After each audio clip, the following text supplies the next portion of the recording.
Bonjour tout le monde, bienvenue à Loi Divine. L'opération Haravot Barzel, les épées de fer, a été lancée suite à l'attaque terrible du Hamas, dirigée depuis l'Iran. 900 morts jusqu'à présent, plus de 2500 blessés, 376 en situation grave. De ce que je sais, environ 150 kidnappés, peut-être moins. Le nombre n'est pas clair, le nombre de kidnappés n'a pas été dévoilé de façon claire. Évidemment, c'est des choses qu'on ne veut pas faire, dévoiler le nombre de kidnappés. Euh, Tout ça est terrible, évidemment, pour le peuple juif et pour le monde entier. Ce sont des actes horribles qui ont été commis par le Hamas. Et évidemment, tout cela mérite d'être puni très gravement. Tous ces gens qui ont du Hamas, qui ont tué sans raison, hein. Il ne s'agit pas ici de libérer quoi que ce soit. Leur but, c'est évidemment de tuer un maximum de juifs et de gens qui se trouvent chez les juifs, parce que c'est ça qui les met en joie. Évidemment, ces gens-là sont d'après la Torah Chayav Mita, au nom des principes des lois noachides. Et même sans en arriver aux lois noachides, Abba Leorgecha Shkem Leorgo, toute personne du Hamas veut la mort des Juifs, et donc il y a une mitzvah de les éliminer tous, même s'ils n'ont pas encore pris les armes s'ils n'ont pas tous pris les armes pour venir se battre. À partir du moment où quelqu'un fait partie du Hamas, ce qu'il veut, c'est saigner du Juif, donc il y a une mitzvah de le tuer. Et évidemment, tout cela est condamnable de la façon la plus sévère qui soit. Néanmoins, ce qu'on voit dans le paysage israélien, c'est que personne ne veut parler de l'éléphant dans la salle. Cet éléphant dans la salle, quel est-il? Eh bien, c'est une Mishnah. C'est une Mishnah dans le traité Avot, le traité des pères. Alors, comment ça se fait que là, j'arrive pas à voir ça? Il y a un problème. On va essayer de recharger. Apparemment, il y a un petit souci là. Voilà. Cherev Baal Haolam. Donc, dans le traité des pères, chapitre 5, Mishnah 8. Le cinquième chapitre du traité des pères n'est pas une Mishnah, hein, c'est une Braïta, mais comme il n'y a qu'un seul chapitre de la Braïta de Avot, il a été rajouté donc à la suite du traité Avot. Dans la Mishnah, donc Avot n'a pas de Gemara, n'a pas de Talmud, n'a pas de commentaire des Amoraïm qui vient s'apposer dessus. Donc c'est marqué ici des tas de choses concernant différents événements, différentes punitions qui viennent s'abattre sur le peuple juif en fonction de différentes fautes qui ont été commises. Et en cinquième, on a donc l'épée vient au monde sur le fait que les juges laissent traîner les jugements et donc causent des dommages aux parties qui doivent être jugées, et sur Ivutadin, le fait de tordre le jugement, et sur ceux qui enseignent la Torah, pas comme c'est à l'encontre de la, qui enseignent la Torah à l'encontre de la loi, qui déforment la loi de la Torah. Donc l'épée, évidemment, c'est la guerre. Et c'est assez ironique que l'opération s'appelle donc Haravot Barzel, les épées de fer. Et donc, ces deux choses-là, donc Inuyadin et Ivutadin, le fait de tordre le jugement, condamner les innocents, même si c'était ne serait-ce que tordre un petit peu, mais quand c'est encore pire quand il s'agit de condamner l'innocent et de justifier et de récompenser le coupable, et donc le fait de laisser traîner les jugements. Ce sont Maasim shel kol yom, comme on dit en hébreu, des choses qu'on voit tous les jours dans les baté dinim rabbanim, dans les tribunaux rabbiniques d'État. Les dossiers traînent et traînent, parce que surtout les histoires de questions de partage, de garde des enfants, parce que les dossiers sont remis entre les mains d'assistants sociaux. On envoie les parents faire des formations parentales qui servent strictement à rien. Quand ils étaient mariés, on leur demandait pas de faire des formations parentales. On demande à aucun parent qui n'est pas divorcé de faire une formation parentale. C'est uniquement une façon pour les juges de se débarrasser du dossier ou de laisser traîner. Ils le savent très bien, ces formations parentales ne servent à rien, ce sont uniquement un nouveau moyen de contrôler la bouche et les actions du père et de limiter ses mouvements vis-à-vis de ses enfants et sa liberté de parole. Euh, et le but, c'est uniquement de ne pas avoir à faire son travail de juge et de juger si les enfants ont été retirés de la garde du père à raison ou à tort, et si c'est à tort, eh ben de lui rendre la moitié de la garde au moins, si on veut juger d'après les lois du pays, d'après des lois logiques du pays, d'après des lois qu'on peut appeler Dina de Malchuta Dina. Parce que si c'est illogique, si ce sont des lois qui font de la aflaya, de la discrimination, alors évidemment le principe de Dina de Malchut à Dina, le jugement de la royauté du pays est un jugement n'a pas cours. C'est uniquement lorsque ce sont des lois logiques et des lois qui ne font pas discrimination. ועל המורים בתורה שלא כהלכה, il y a des dayanim qui ne font pas partie de la Rabbanout, mais qui ont parlé également avec des dayanim de la Rabbanout, des avrechim qui étudient en permanence Roshel Mishpat, des gens qui sont bien versés dans toutes ces lois-là, et qui ne reçoivent pas de pot de vin de l'État, qui ne sont pas menacés par l'État, qui ont écrit un livre d'une 500aine de pages sur toute la façon dont les rabbinim des tribunaux rabbiniques d'État déforment la halacha, utilisent la halacha à l'encontre de la halacha, et en fait la tordent pour arriver à lui faire dire le contraire de ce qu'elle dit, en utilisant des da'at yachid, des avis uniques contre l'avis de la majorité, plus que la majorité, contre l'avis du grand nombre,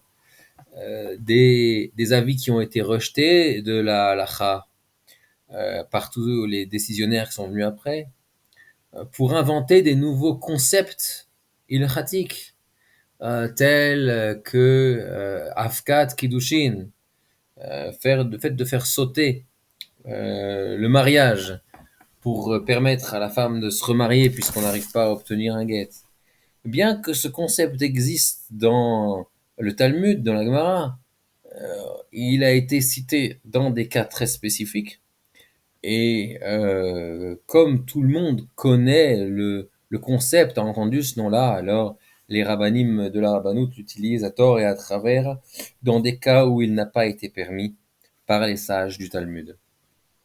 Et, euh, et toutes sortes d'autres façons de tordre la halakha. C'est marqué que l'homme ne répudie sa femme que de sa volonté, et que la femme est répudiée avec ou contre sa volonté dans le Talmud. Et les rabbinim de la rabbanout vont trouver tout un tas de systèmes D pour arriver à une réalité qui va être que la femme répudie son mari de sa propre volonté et que le mari est répudié de sa propre volonté ou contre sa volonté. Euh, et donc, inverser totalement la Torah. Et sur tout ça, sur ces trois choses-là, la guerre vient au monde.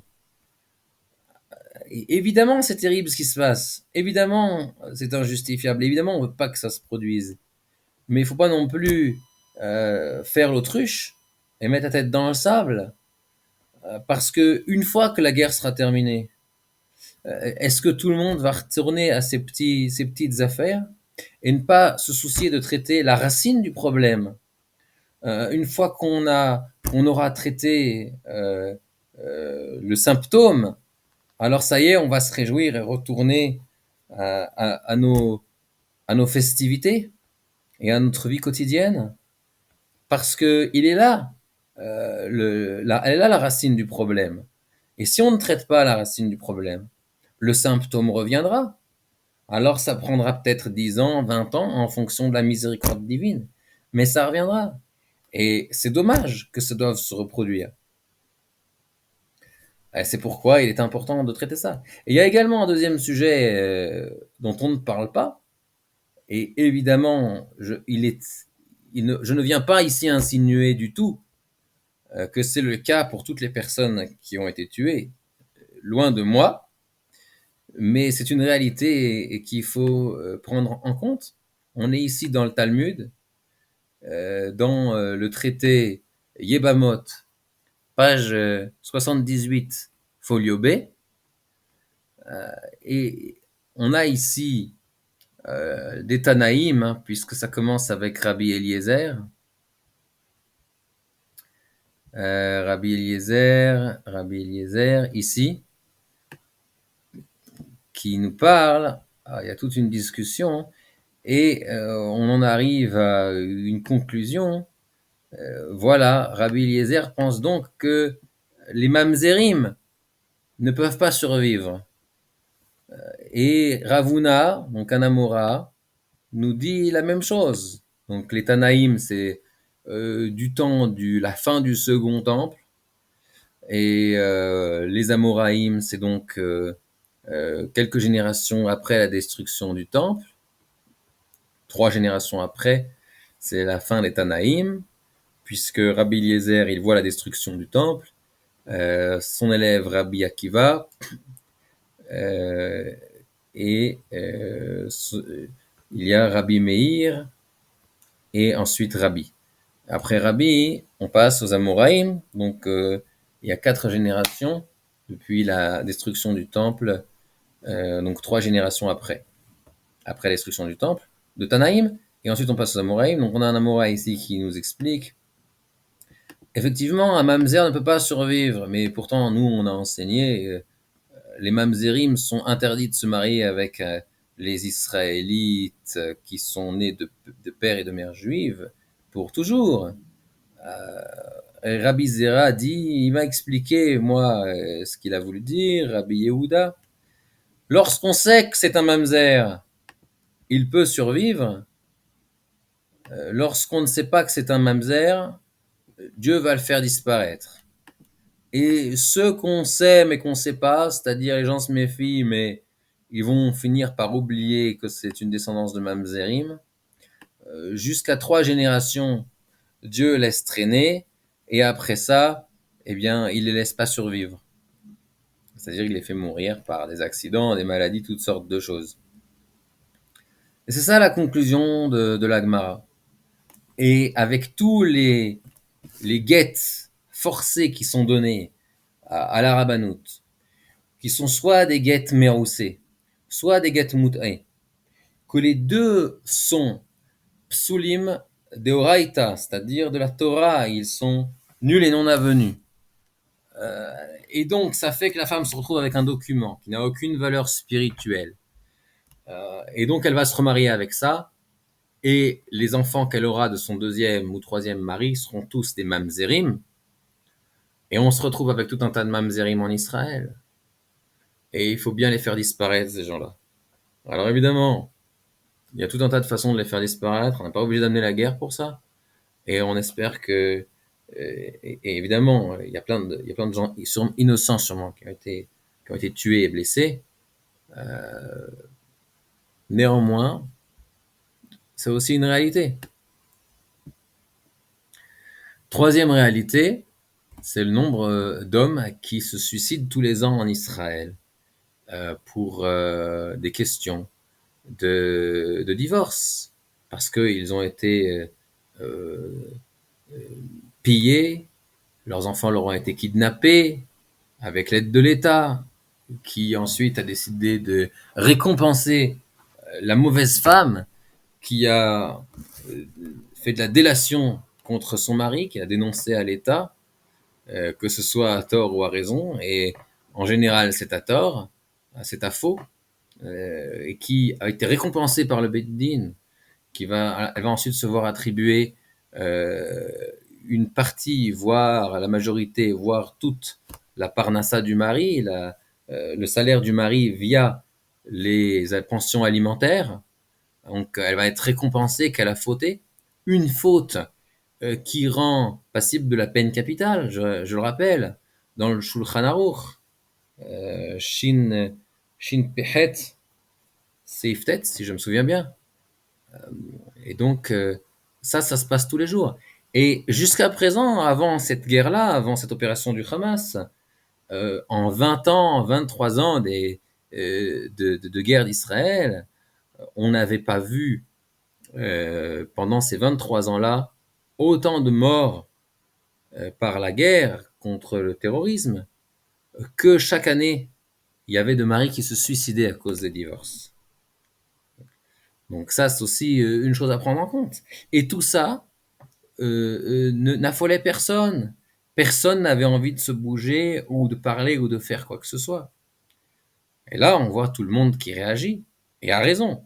On voit tout un tas de groupes WhatsApp qui se créent, des gens qui vont me dire des Tehillim, des gens qui vont aider financièrement, des gens qui vont aider en procurant des logements, en procurant de la nourriture, en procurant tout un tas de choses, de la, du soutien émotionnel, etc.